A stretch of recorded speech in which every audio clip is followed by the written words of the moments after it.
2. So I would talk about how to solve the trig equation that you end up with. But before I talk about problem number 2, I wanted to know if anyone had any questions on any of the other problems besides number 2. Can we just get a quick run through, like either one was full, like A or B? Okay, Just so wanna make sure I'm doing it here's right. problem number 4. Here we go. Here's problem number 4, and you want a quick run through on either part A or B. Yeah, whatever. Anyone have a preference for A or for B? I'm just going to grab one of those. No preference? All right, let's say that we did 4A, right? So this is on worksheet 3.6, number 4A. All right, so problem 4 says that we know that h of x is f composed with f of x, and we won't need the g of x for part A, but the g of x is an f of an x squared. We do want to use the graph of f that's given to estimate the value for each derivative. Now, if you want like an h prime of something, okay, h prime of anything, h is the composition of f with f, right? It's f composed with f of x. But we know how to take a derivative of a composition. That's where the chain rule comes in. And the derivative of a composition says, hey, take the derivative of the outermost function, but do not touch the inside function. And then you multiply that by the derivative of the inside function. So if we apply that to this, the outermost function is an f. So we should take the derivative of the outermost function, which is the f prime, but don't touch the inside function. That just remains an f of x. And then you follow it with the derivative of the inside function. So you now multiply by the derivative of the inside function, but the inside function is also an f, right? So when you multiply by the derivative of the inside function, this should say f prime of x. Does anyone have a question this far? Because this is the statement of the chain rule, okay, when your outer and inner function are the same. In part A, we are looking specifically for h prime of 2. So let me just replace all of the x's with 2's. So really h prime of 2 is f prime of f of 2 times f prime of 2. And now it comes to actually having to look at your graph to evaluate what each of these are. Now, the f prime of f of 2 is a composition of functions right here, so I should start with the inside. So on the inside of this composition, that's an f of a 2. So you have to go over to your graph and read off, that's your graph of f. What is f of 2? Okay, so here's 0, 1. Here's 2. What would f of 2 be? Just 1. It's just the y coordinate at that point, right? So f of 2 is a 1. So that means in here is a 1. So that means I'm really talking about f prime of a 1. And then times an f prime of a 2. Is everyone okay with that so far? All right, but remember, an f prime, a derivative, is a slope of a tangent line. So here, we're supposed to go in off of our graph, and for this, you have to go and take a look at your graph, sketch in a tangent line at x equals 1, and approximate what its slope is. And likewise for f prime of 2, you need to go in and sketch a graph of a tangent line at x equals 2 and approximate what its slope is. Okay, so let's come over to our graph. So f prime of 1, well here's 1 right here. So you're coming up to the graph right here at 1, and you're just like sketching in a tangent line, okay? So you have to draw in your tangent line, and you just have to give me an approximation. So not everyone's answer is going to be exactly the same, but what slope does this look like to you? Anyone, give me what's a reasonable guess for the slope of the tangent line right here? It's negative. Maybe a negative 1? That might be reasonable. It could look like a down 1 over 1. Is everyone okay with that? Because I need an f prime of 1. But I also need an f prime of 2, right? So you also have to come over to 2 and draw a tangent line there and approximate, hey, if I drew a tangent line right here, what does this slope look like? What do you think a good guess might be for this slope right here? Anyone? -2.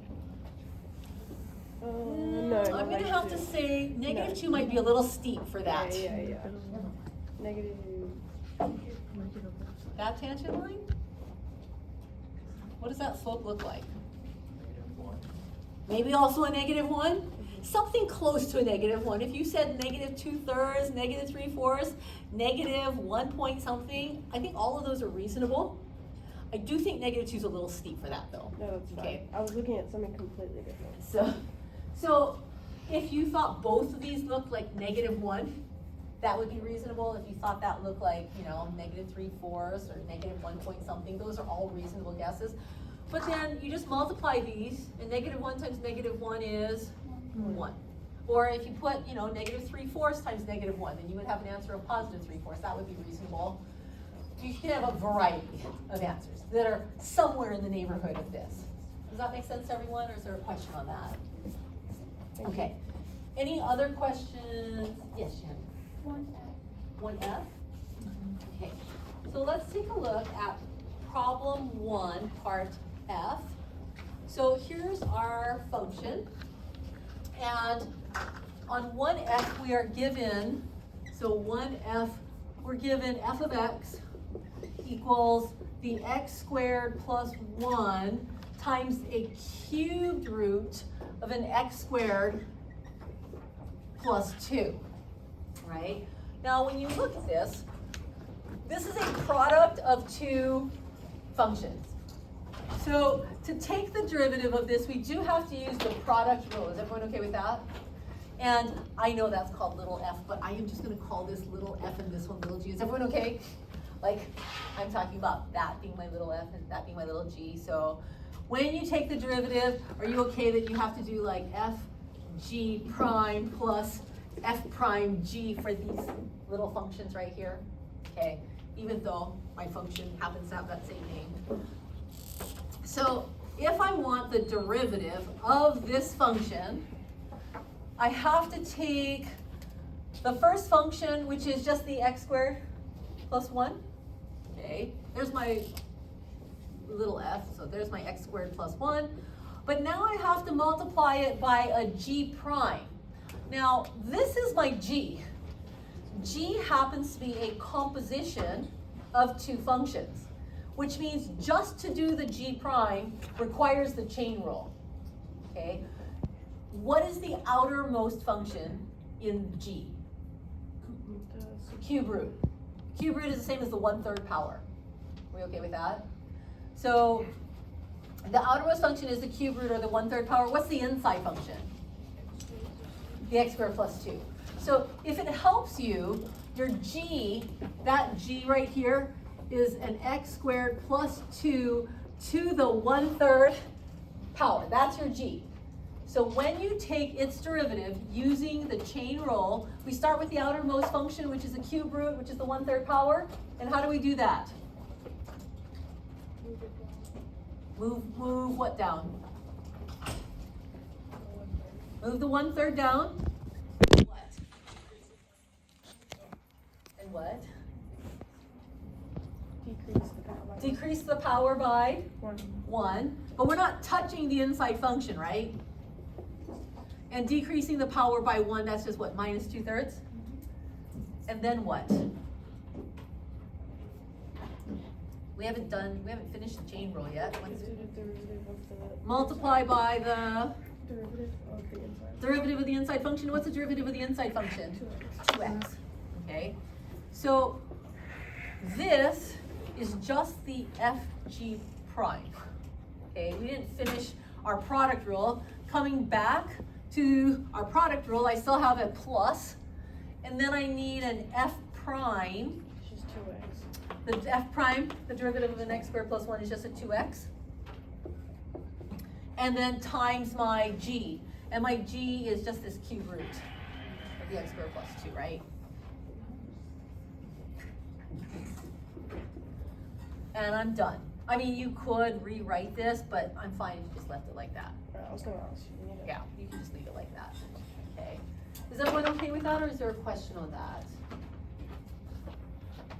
Any other questions? McKenna? Say this was on your test, would we have to simplify that answer, or could No, we if this particular question was on your test, there'd be very specific directions in capital letters that said, do not simplify. I just wanna know, do you know the process, and I don't want any kind of manipulation of that. Okay. Micah? As far as parentheses on something like this, like, Mm. the 2x is just with the 1/3 x squared plus 2, correct? Or is that with n? You mean this 2x right here? This 2x Is it- is just being multiplied, there's only a single 2x, it's being multiplied by this, and by this. So do we have to do anything with parentheses on that? You don't have to do anything with parentheses on that. Okay, you just leave it like that. Other questions? And Tony, did you have a question? Why do you multiply by 2x at the? Oh, you mean, why did we multiply by this 2x right here? Yeah. That is the chain rule, right? That was because this, your g of x function was the x squared plus 2 to the 1/3 power. And when you take the derivative of this, there is an outside function, which is the x to the 1/3 power, like a 1/3 power. And then there's the inside function, which is the x squared plus 2. Okay. But your chain rule says, when you have a composition, you take the derivative of the outside function. Well, the outside function being the 1/3 power means you should bring the 1/3 down in front, reduce the power by 1, but don't touch the inside. This is the don't touch the inside function. But this is like taking the f prime of g of x.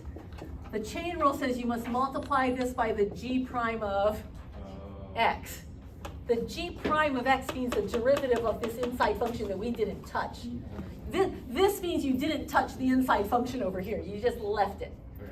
But now we're multiplying by the derivative of that inside function that we didn't touch earlier. And the derivative of an x squared plus 2, the x squared becomes a 2x, but the 2 becomes a 0. Yeah. So it's like a 2x plus 0. Okay. Does that make sense? So that's where this came from. Okay. Okay. Thank you. Any other questions on this problem or any of the other ones besides number 2? Everyone's okay? Okay. Then let's take a look at problem number 2. All right. So problem number 2. All right. So problem 2 says we're supposed to find the x coordinates of all points on the curve. Y equals sine 2x minus 2 sine x, at which the tangent line is horizontal. Okay. So problem number 2, we have y equals sine of 2x minus 2 sine x. And we started talking about this one a little bit yesterday, at least how to get started on it. And I think most people took the derivative just fine. But if you're interested in where is a tangent line horizontal, regardless what your graph looks like, if you have a horizontal tangent, that basically means the derivative is 0. So if you want all the x values where there's a horizontal tangent, it means you want all the x values where the derivative is equal to 0. Okay? So you have to take the derivative of this function, and the derivative of sine of 2x, this is a composition of two functions. Your outside function is sine, your inside function is 2x, right?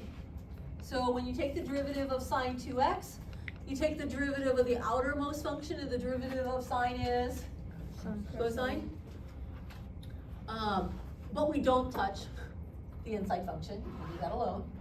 But then when you do that g prime of x, the derivative of the inside function, the derivative of a 2x is a 2. Okay, so that's the derivative of sine 2x, and then I have minus 2 sine x. The derivative of a 2 sine x, well, the derivative of sine is just cosine, so the derivative of a 2 sine x is just a 2 cosine x. Okay. So let me just rearrange things. That 2, by the way, is not times the 2x. That 2 is times the cosine of 2x, okay? So this is really a 2 cosine of 2x minus a 2 cosine of x. And if I want a horizontal tangent, I want my derivative to equal 0. So ultimately it comes down to solving this equation right here. Okay, but you cannot solve this equation by just moving cosine over to the right hand side. You could get rid of the 2 if you want. Okay, that's not a problem. Like you could factor out a 2 from here if you wanted to, but how do you solve? This is a trig equation. How do you solve a trig equation? Helen? What I would do, or what I think we could do is substitute like the function cos 2x. Okay. Oh wait, this is the, never mind. What, I do want to substitute something. What is a cosine of 2x? You can make the 2x, cosine of 2x equal to 2 cosine squared a minus 1. Yes, okay. So what Micah said is we can make the cosine of 2x equal to 2 cosine squared x minus 1. Double angle formulas from trig, okay? Sine only had, like the double angle formula for sine, there was only one possibility. We don't need it for this problem, but maybe you remember 2 sine 2x is 2 sine x cos x, right? There was all of these double angle formulas you had to use, and cosine actually had like 3 of them, right? 2 cosine squared minus 1, what is it, 1 minus 2 sine squared x. I think there was also like cosine squared minus sine squared x, something like this, okay? There was like multiple options for a double angle formula for a cosine, okay? But because the rest of our problem involves cosine, you want the double angle formula that involves cosine. So we picked the one that's 2 cosine squared minus 1. Is everyone okay with that? Okay, of the 3, I don't want the one that involves sine, because then I'm going to have a mixed equation that has a cosine and a sine squared. I don't want the one that has both cosine squared and sine squared, because then I'm going to have cosine squared, sine squared, and a cosine, right? But at least if I pick this one, that's a cosine squared, that's a cosine. I'm working all in terms of cosine, and it probably will be something I can factor, okay? So we can replace this right here, the cosine of 2x with 2 cosine squared x minus 1, right? So that means I really have, now this is the original 2 that was there, but the substitution that I'm doing is replacing the cosine of 2x with a 2 cosine squared x minus 1. That's my substitution, okay? And then I have a minus 2 cosine x equals 0. And if I distribute this and get rid of the parentheses, this will give me, what is that? 4 cosine squared x minus 2 minus 2 cosine x. Is everyone okay with that? I just distributed this 2 into this parentheses right here. Okay.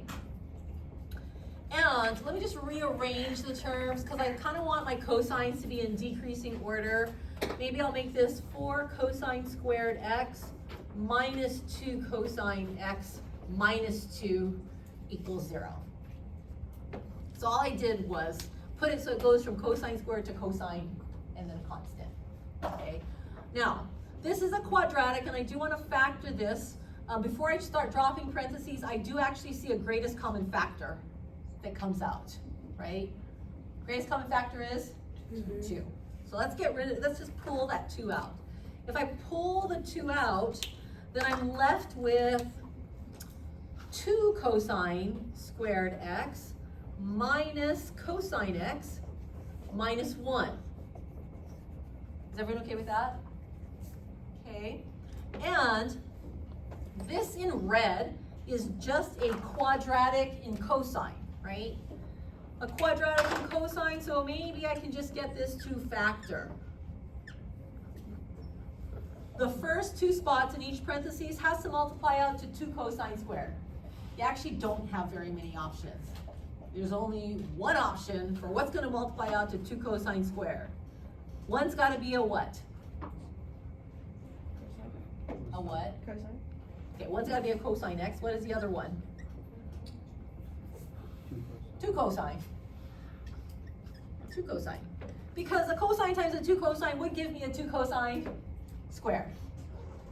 Okay, the second 2 spots in each parentheses has to multiply out to that -1. Well, there's only one option for what can multiply out to like a 1. It's gotta be a 1 and a 1, and you just gotta figure out which one's positive and which one's negative. Okay, so you can only get a 1 if those are both 1s, but which one has to be positive and which one has to be negative to get this to FOIL out to what I have written in red above? One that multiplied by the 2 cosine x has to be negative, because you have minus. So this one right here is gonna be negative? Yeah. So that'll be -2 cosine x, and then I need this one to be plus? So that'll be -2 cosine x plus 1 cosine x, which would give me a minus cosine x when I FOIL it out. And a 1 times the -1 is a -1, so that FOILs out nicely. So great, this factors, right? So if a product of things equals 0, the only way things can multiply to equal 0 is one of these factors has to equal 0. Well, I'll tell you one thing, that 2 cannot be 0 because it's a 2. So your only options are that either the cos x minus 1 is 0 or the 2 cos x plus 1 is 0. Those are the only 2 things that can happen because this one will never be 0. That's a 2, okay? So you set each factor equal to 0, and that means that cosine of x minus 1 equals 0, or the other factor, the 2 cosine of x plus 1 is equal to 0. Okay? And if cosine x minus 1 equals 0, I can add 1 to the right-hand side. That means that cosine of x equals 1. Are we okay with that? So, where on my unit circle does cosine equal 1? What kind of angle gives you a cosine value of 1?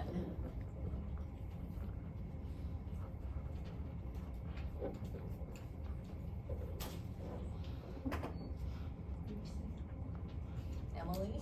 2 pi and 0. Over here on the right hand side where that's 0, that's 2 pi, it's 4 pi, it's 6 pi, it's -2 pi, -4 pi. It's on the right hand side. Remember, cosine by definition, if you are looking at ordered pairs, right? This is a unit circle, a circle of radius 1. That means this is 1, 0. This is like 0, 1. This is -1, 0. This is 0, -1. By definition, cosine is the x coordinate of a point on the unit circle. If you need your x coordinate to be 1, you've got to be over here on the right side of the unit circle, which is where 0 is, where 2 pi is, where 4 pi is. And this problem didn't specify, it didn't say you only want solutions between 0 and 2 pi. You want every possible solution.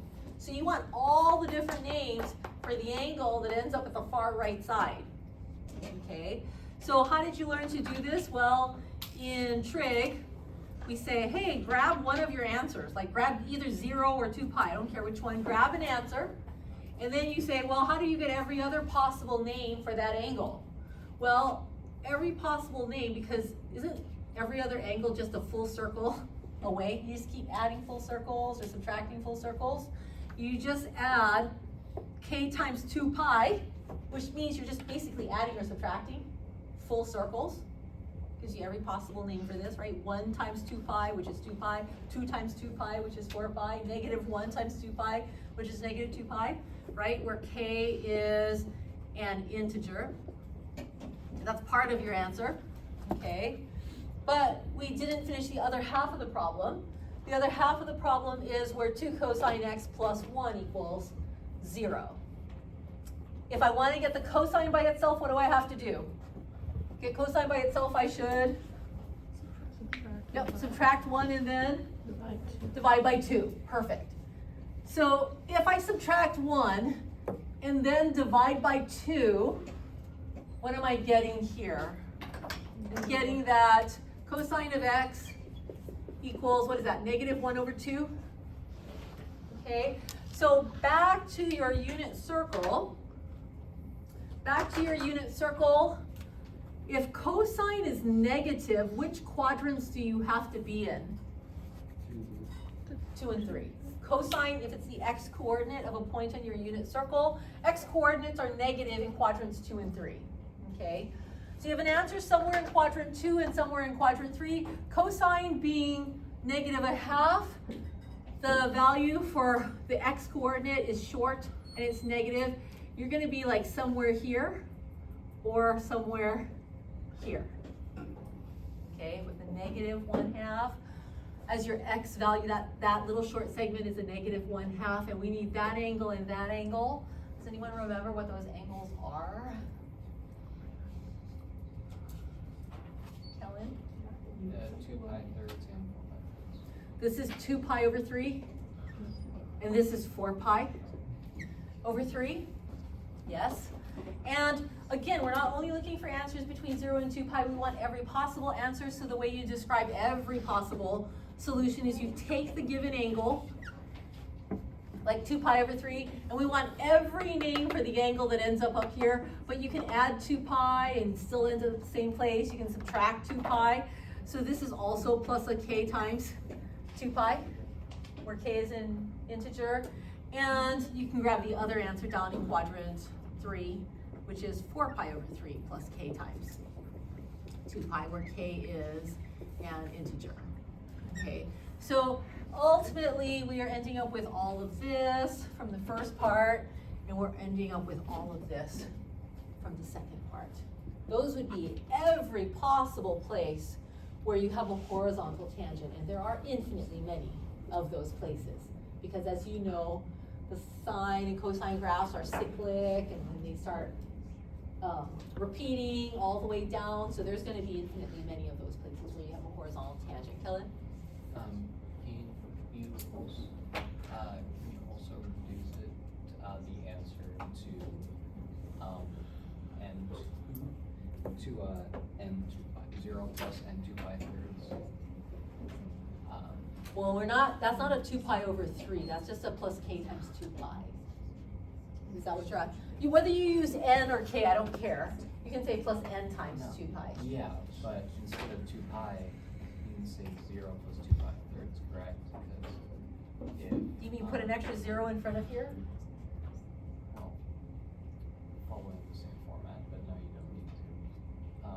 Because they're both separated by 2 pi thirds, and then 6 pi thirds is 2 pi, which is 0.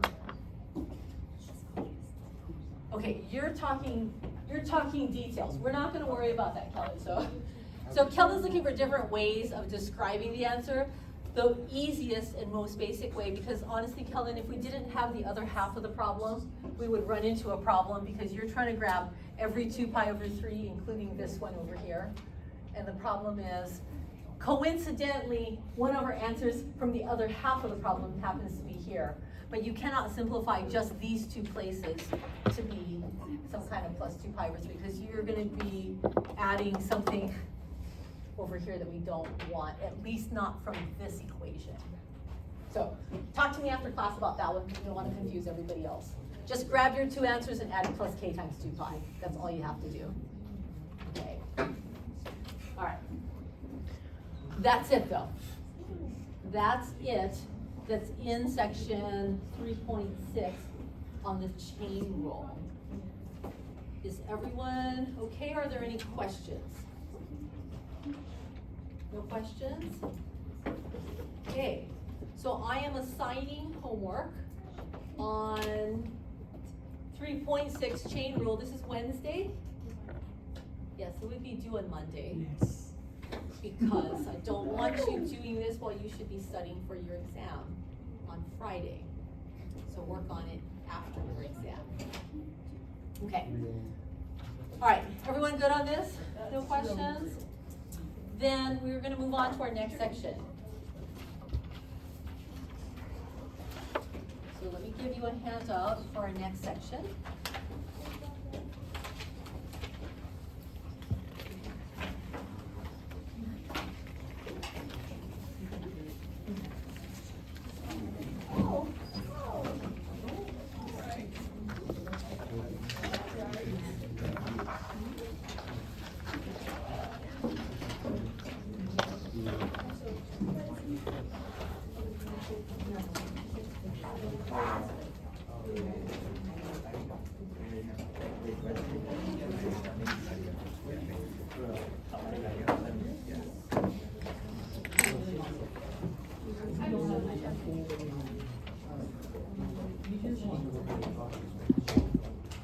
There's so many topics for the next season. Something like, I was looking at, I think it's something like 7. For the one Friday. No, not this one, the next one. And then we have the final, And which then the is final. cumulative. Okay, but I feel like a lot of them stack on each other. Oh, yeah. So it's like not like it sounds really bad, but like It's like 3.3 I part feel like- 1 and part 2. yeah. Like, they're the same thing. yeah, like I feel like you just kind of like you learn them separately, but like I remember them together. if that It's like makes the sense. chain. All right. Yeah. Like it's the same thing. Next Yeah, because, section, like, I think the chain we are is- jumping up to 3.8. Okay. And section 3.8 is on implicit differentiation.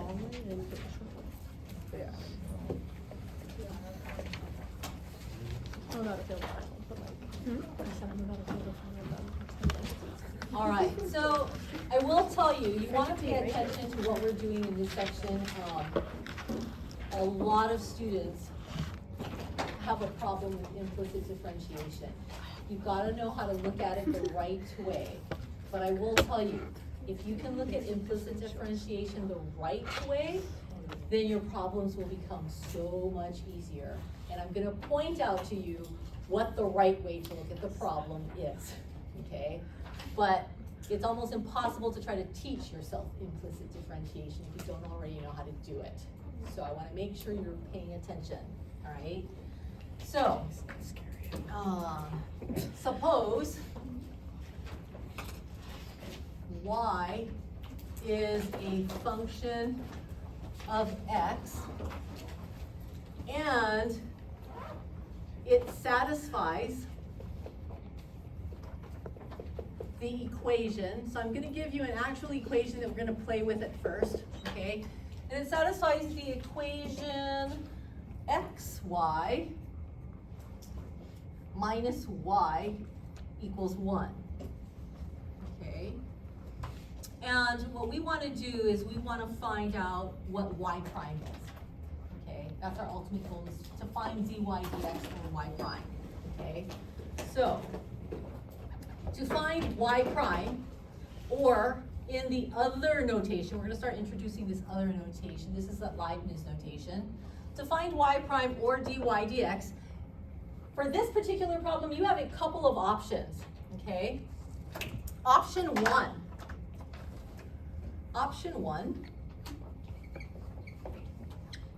is you can actually solve for y, get the y by itself, and then compute the derivative, okay? Because in this particular problem, I actually hopefully know how to solve for y, okay? So option one is not using implicit differentiation. It is solve for y first, okay? Then compute dy dx, or y prime, okay? Whichever notation you prefer.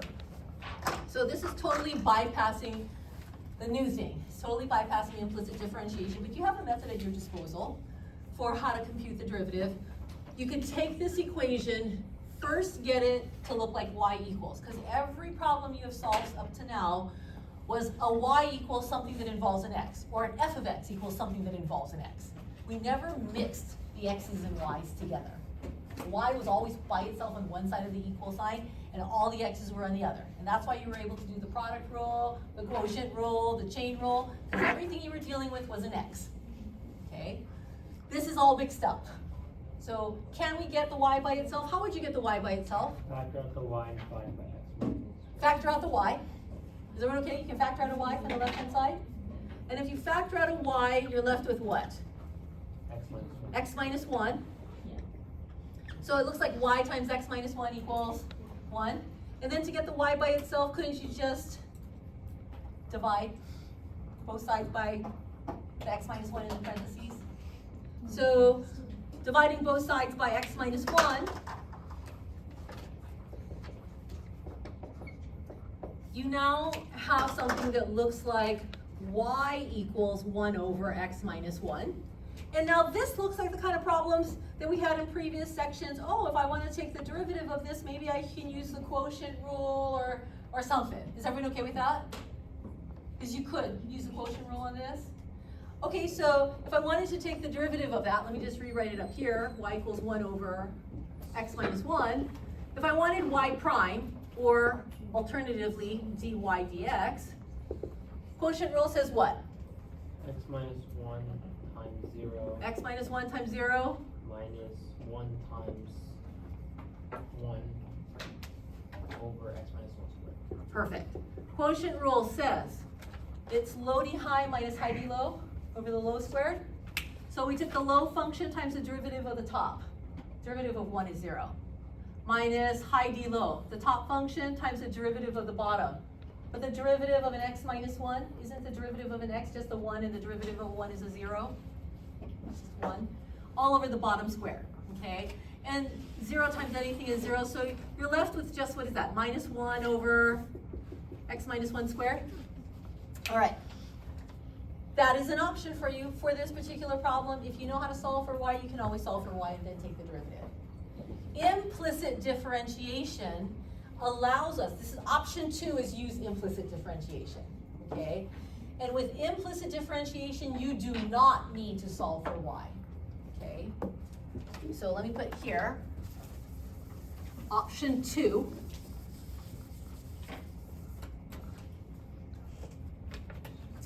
Option 2 is use implicit differentiation.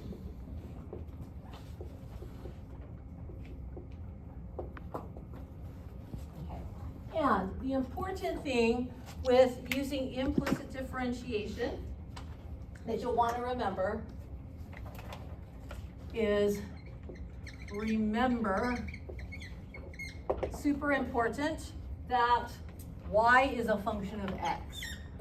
Y is a function of x. Super important, okay?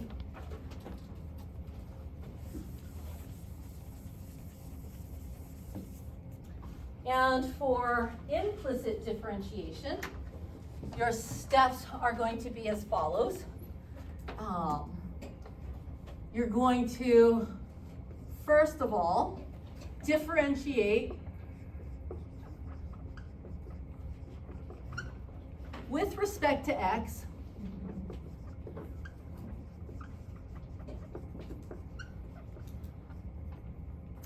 using the chain rule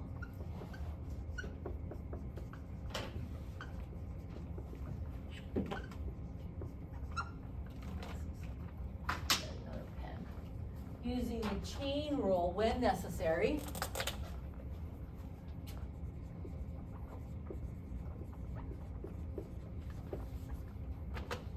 Where y is involved.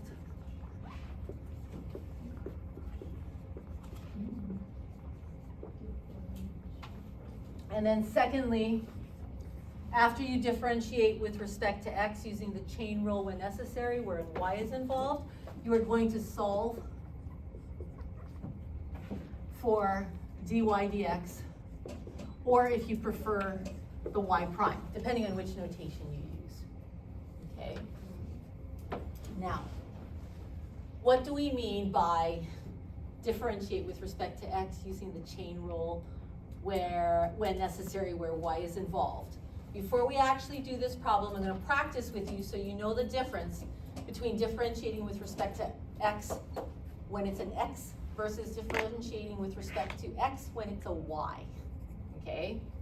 So, this is our practice, okay, before we actually apply it to an actual problem. If I ask you, what is the derivative with respect to x of an x squared?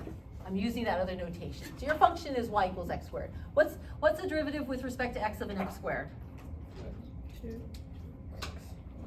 2x? And that we know, okay, that we know. Now, if I asked you, what's the derivative with respect to x of a y squared? Okay. Now, what you have to realize is y is a function of x. That y is really this whole thing right here. So when we say y squared, we mean like this fraction squared. Is everyone okay with that? If you're, remember the y is something involving an x. That's what we mean by y is a function of x. It's some expression involving an x. When you say y squared, if this were my problem, that's what y looks like. If you're taking the derivative of this thing squared, isn't that a composition of two functions? It's this big fraction squared. Is everyone okay with that? So when you take the derivative of this big fraction squared, the outermost function is the 2, the second power, right? Don't you bring the 2 down in front, reduce the power by 1? Everyone okay? 2y to the first? But because that y is a big old fraction, you must multiply it by a y prime. That is the chain rule. This is saying I am multiplying by the derivative of that inside fraction. Or you can use the dy dx. Is everyone okay with that? This y prime is like in the f prime of g of x times g prime of x. It's this part here.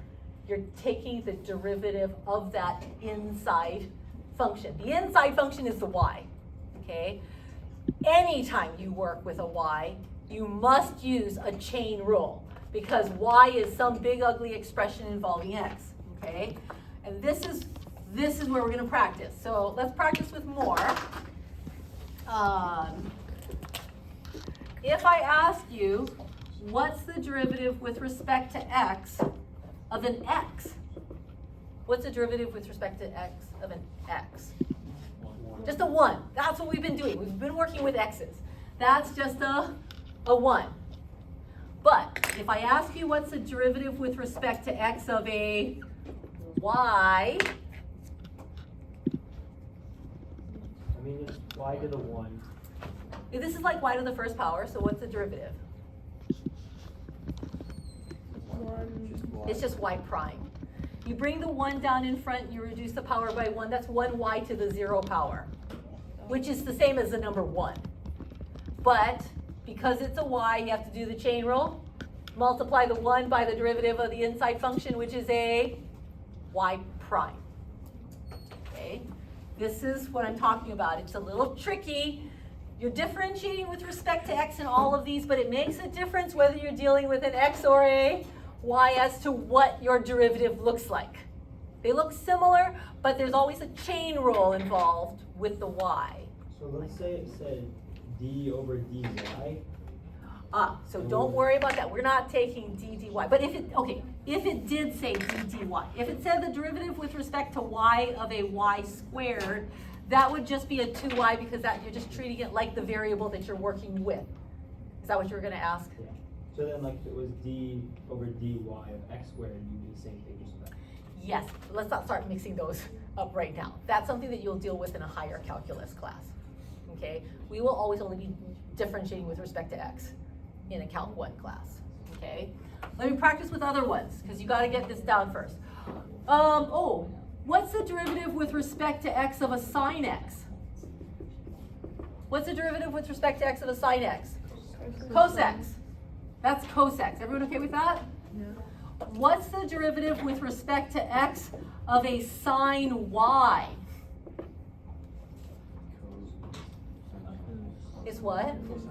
Cosine of y times y prime. Is everyone okay? Chain rule. What is the derivative with respect to x of a 2x? It's a 2. What's the derivative with respect to x of a 2y? 2y prime. It looks pretty much like the derivative with respect to x, but with the extra chain rule part involved, right? It's like the 2 with a y prime. Is everyone okay with that? Yes. Is there ever a time where it doesn't end with a y prime? Is there ever a time where? It doesn't end with a y prime? Not if you're dealing with a y. If you're taking the derivative with respect to x of something that involves a y, you're gonna have that y prime. Yes, okay. Is everyone okay with what we were playing around with over there? Okay, so in this problem, see in this problem right here, oh, by the way, what did we say the derivative with respect to x of a y was? Look over there. What was the derivative with respect to x of a y? Y prime. It was a y prime. We've got some stuff written over there, okay? So, if I wanted to do this particular problem, and I wanted to do implicit differentiation, which is differentiating without having to solve for y, that means I'm taking the derivative with respect to x of this equation as it's written, just not even manipulating it in any way, using it as is.